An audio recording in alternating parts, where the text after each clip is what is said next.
Pois é, acabou a fábrica de dinheiro infinito da Sony com o PS5. Na verdade, com os jogos nos PCs. Os jogos do PS5 nos PCs já não dão mais dinheiro para a Sony. Na verdade, a gente descobriu recentemente que nunca deram dinheiro. Tanto que a gente agora vê os rumores e as especulações da gigante japonesa de retirar os jogos do PlayStation 5, os jogos que são lançados para o PlayStation dos PCs. Será que isso vai dar certo? Será que este é o melhor caminho? É a melhor solução para a Sony, para dar uma maior lucratividade, mantendo isso como exclusivos de sua plataforma ou dos consoles de videogames? Dica: a Capcom pode estar dizendo para o mundo que talvez não.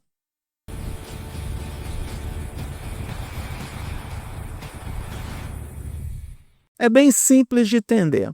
O pessoal da Bloomberg e outros analistas de mercado vieram com a informação de que a divisão PlayStation só tem de 1,5% a 2% de seus lucros vindos das vendas de jogos da Sony ou do PlayStation nos PCs. E o contraste da venda desses mesmos jogos para os consoles é algo gigantesco. Quando você tem 98% de sua lucratividade vinda dos jogos vendidos para os consoles, aí é um motivo realmente mais do que justificado para você eventualmente se retirar do mercado ou do segmento de computadores. E aí a gente tem que olhar para essa informação com um pouco mais de matizes. A gente sabe muito bem que o negócio da Sony sempre dependeu mais da venda dos consoles. Isso historicamente.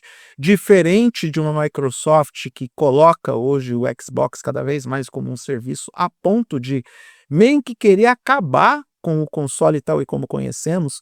E não venha me dizer o contrário, porque afinal de contas eles apresentaram o Project Helix como um híbrido entre console e PC. Mas eu vou falar sobre ele em um vídeo dedicado. Então, a gigante de Redmond pode se dar o luxo, de repente, de não mais depender de um hardware físico, diferente da Sony, que sempre dependeu da venda do PlayStation para entregar os jogos do PlayStation, e aqui a conta está mais do que fechada e consolidada. Mas pensa comigo, a gente tem uma ascensão de jogos indo para o PC. A gente tem um aumento de jogadores no PC. A gente tem um maior número de pessoas que estão descobrindo nos computadores uma alternativa viável para poder ter jogos de videogames. E a principal concorrente, ao lado da Steam, que fez basicamente a mesma coisa, fazendo a fusão entre console e computador. Será que a Sony está fazendo o melhor movimento para ela? Bom, a Capcom pode ser a detentora da resposta e está numa jornada diametralmente oposta à Sony e tem motivos para comemorar a decisão da co-irmã japonesa. Enquanto a Sony foge dos computadores, a Capcom está se aproximando dos PCs e também motivos não faltam. Na verdade, ela tem pelo menos 50 motivos para se aproximar cada vez mais dos PCs. 50% das vendas dos jogos da Capcom vieram para a plataforma dos PCs ou a partir dos PCs. São jogos compatíveis para o computador. E aí a gente também tem que olhar para matizes disso. Será que a maioria desses jogos são compatíveis para Steam? Porque se forem, não necessariamente esses jogos vão para computadores Windows.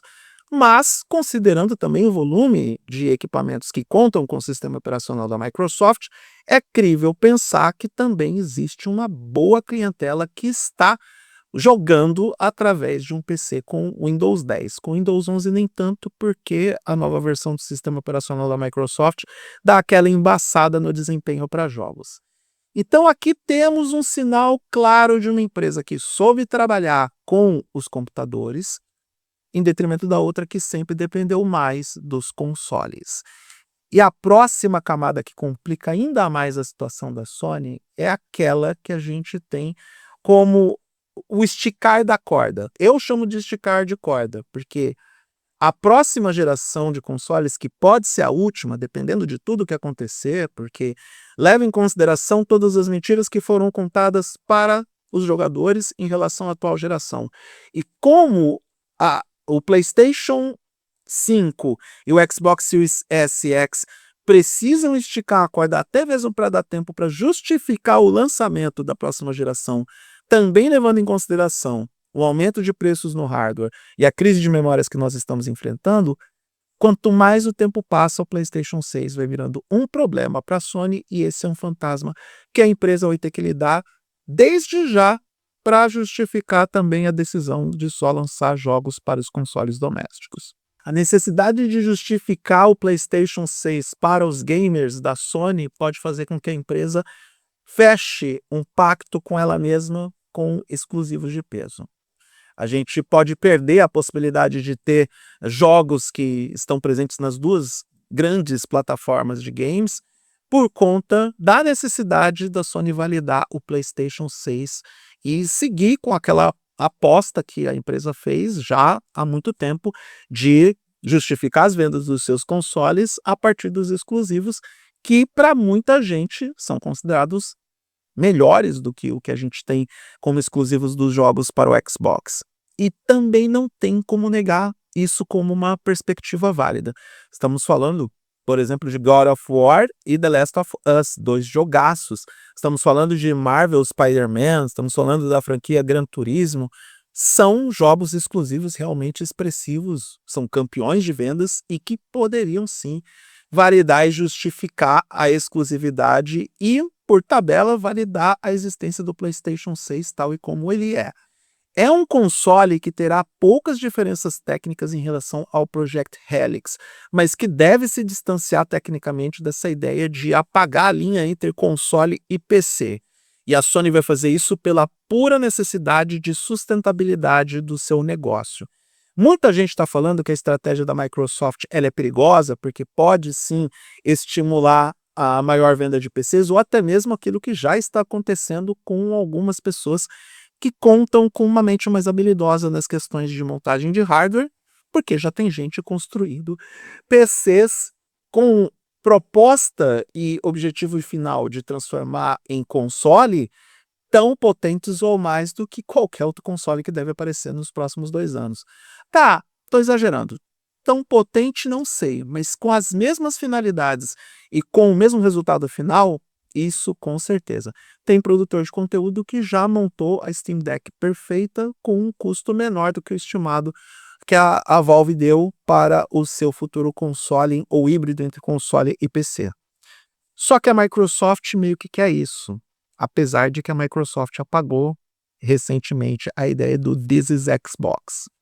Eles apagaram essa campanha porque, pelo visto, a Asha Sharma vai para outro caminho. Mas no caso da Sony, ela precisa ter um lugar onde vai entregar a melhor experiência possível para o Marvel's Wolverine ou para o Ghost of Yotei. E esse lugar será um console PlayStation. Ter esses exclusivos deve ser o fiel da balança ou a moeda de troca para validar o PlayStation 6 da forma como ele vai sair. É que temos mais um motivo para a decisão da Sony em retirar os seus jogos do PC, porque se o meu concorrente vai entregar um console que apaga com a linha entre console e PC, por que que eu vou ficar entregando jogos para o concorrente só para a galera do PC ficar enchendo o meu saco e dizer: "Ah, mas por que que vocês não lançam logo esses jogos para o meu computador?" Ah, desculpa, vocês lançaram e ele pode rodar no meu PC com Windows, porque afinal de contas o Project Helix é praticamente um PC no formato de console. E a Sony muito provavelmente não vai querer passar por esse constrangimento de ter que explicar por que que a decisão óbvia não foi tomada.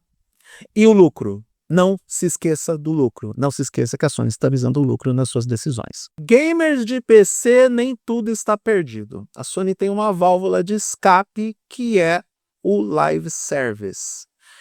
A tendência é que apenas os jogos single player fiquem para o console, ou sejam os jogos exclusivos para o futuro PlayStation 6.